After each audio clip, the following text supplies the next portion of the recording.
obrigadíssimo pelas palavras gratas. Queria talvez começar por dizer que, apesar de termos uma presença maioritariamente feminina nos nossos convidados, o objetivo não era fazer a missão feminina do contrário. Foi, aliás, o Miguel já referiu bem, procurarmos dentro de quem tem contribuído para estas áreas, quem melhor tem pensado, quem melhor tem querido contribuir, quem melhor também tem conseguido fazer essa mesma coisa. Portanto, enfim, não é por coincidência, é mesmo que somos médicos. Bom, caso de Cascamadas, preparei uma pequena apresentação que procura, de certa maneira, contextualizar um pouco o que é que estamos aqui a fazer, o que é o FESEC, a questão do universo criminoso, e também, de certa maneira, centrar já algumas questões sobre a natureza social. Portanto, como sabem, o Partido Socialista Europeu está a desenvolver um processo de consulta alargado e dinâmico que procura construir um manifesto político comum para ser apresentado pelos partidos socialistas e sociais-democratas neste PES às eleições de 2020. O objetivo é que, na Irlanda, a Malta, no ato Portugal ou eleitoral, estes partidos consigam apresentar um conjunto de propostas concretas sobre o que deve ser um projeto europeu moderno, solidário e progressista. O processo de consulta já se iniciou e o Centro Conselho de Sófia, o PES, processou a seguinte conselho. Cabe agora, naturalmente, ao PES português, organizar a recolha dos seus contributos. Portanto, é nesse sentido que o PES é Portugal, sempre em sintonia com o Departamento de Institucionais do Partido e do Secretariado Nacional, desenvolveu uma proposta agora apresentada, trabalhada de forma articulada junto do Grupo Parlamentar do Partido Socialista, do Parlamento Europeu, do Departamento das Justiças Socialistas, da Juventude Socialista, do Grupo Parlamentar da Assembleia da República e, naturalmente, das diversas federações do Partido independentes que desenvolvem este programa. Era, portanto, de envolver os militantes do PS, as suas diferentes estruturas e a sociedade civil nesta iniciativa inovadora de grande importância para o fortalecimento das relações entre as cúpulas e os militantes e simpatizantes socialistas na construção do projeto socialista. Esta proposta tem, então, como ponto igual os militantes e simpatizantes socialistas, assim como a sociedade civil, que gravita na nossa área político-ideológica. E o Euromanifesto, enfim, chamamos de Euromanifesto à situação em Portugal, para procurar evitar confusões com um outro manifesto que necessariamente parte de 2009, que é o nosso manifesto legislativo. E, portanto, conseguiu este Euromanifesto, procura então apresentar ou desenvolver 4 temas. O tema da nova Europa Social, enfim, a sessão que estamos aqui hoje a apresentar. O tema da Europa no mundo, a sessão que está realizada em Setúbal, no dia 17 de maio. Democracia e diversidade, no INTA 30. Nova Agenda Verde, no Porto, no dia de maio. E temos a sessão final de 5 no mês de junho, em Lisboa. Recordo que a iniciativa do PES é uma forma, entre outras, que o PES encontrou de incentivar o diálogo sobre políticas europeias entre os mais de 2 milhões de militantes socialistas inscritos nos diversos partidos socialistas e sociais. Acreditamos assim que ser socialista europeu hoje é ser proativo, é querer viver na história como tínhamos feito desde há 50 anos.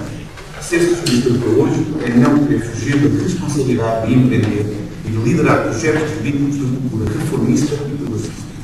É ter a validade e a vontade de contribuir para a construção de uma Europa socialmente mais justa e politicamente avançada. É querer, se quisermos, contribuir também decididamente para os próximos anos de vida da União Europeia. Há 50 anos, os nossos pais fundadores pediram-nos uma geração de paz no início da aventura europeia. Já nos demos 2 de bem-estar económico e de desenvolvimento. Que esta terceira geração europeia, portanto a nossa geração, saiba integrar a diversidade e promover a igualdade, construir então a desejada nova Europa social. Uma Europa que se quer livre, plural e diversificada, um espaço de liberdade, sem preconceito, ódio ou discriminação, em suma, um projeto político onde a humanidade possa experimentar a sua liberdade.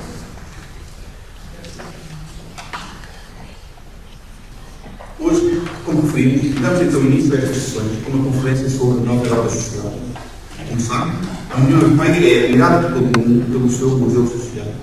E este procura, assim, promover um conjunto de desenvolvimento económico avançado com justiça e coesão social.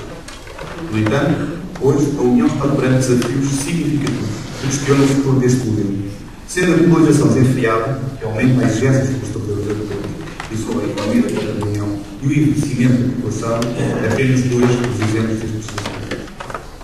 Não obstante os bons resultados do nosso plano social, temos ainda situações em que a pobreza e o desemprego são realidades para demasiados cidadãos europeus. A Europa tem hoje cerca de 72 milhões de pobres ou injustos sociais. E o desemprego afeta cerca de 7,5% da população, sendo os jovens, os trabalhadores mais velhos e as mulheres os grupos sociais mais afetados. Em muitos países europeus, inclusivamente, o emprego está a tornar-se progressivamente mais precário, cada vez com mais contratos temporários, os quais os trabalhadores têm pouco ou menos. Desculpe, podia ler um bocadinho mais alto? Mais alto? Podia ler um bocadinho Sim. mais alto?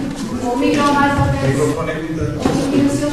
é Os trabalhadores precários atingem hoje mais de 12% da União Europeia. Sim. Estão a ouvir? Melhor? Sim. Faça sinal se estão a ouvir também. Faça sinal se estão a ouvir. Obrigada. O emprego cívico contra qualquer falso tem aumentado e o trabalho não declarado chega mesmo a mais de 15% em alguns Estados Unidos. Alguns questionam, só para nos questionar, o que é que a Europa tem então a ver com isto? É que a União Europeia teve, desde o seu início, objetivos sociais muito ambiciosos, conseguindo que o princípio de salário igual para trabalho igual fosse um dos objetivos primários do Acordo.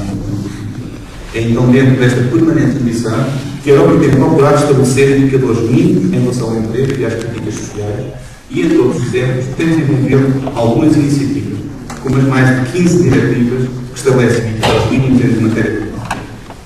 Lembramos ainda que a Estratégia de Lisboa da União Europeia, adotada no ano 2000, estabelece como objetivo estratégico tornar a União Europeia a mais competitiva e dinâmica economia do mundo, baseada em conhecimento, capaz de sustentar o crescimento económico com mais e melhores empregos e com maior coesão social. De modo a alcançar este objetivo, a União Europeia definiu objetivos políticos num conjunto de campos que incluem o emprego, o crescimento económico, a educação, a investigação e desenvolvimento, que procuram implementar através do diálogo social, retirando as melhores práticas instrumentais e programáticas da União Europeia.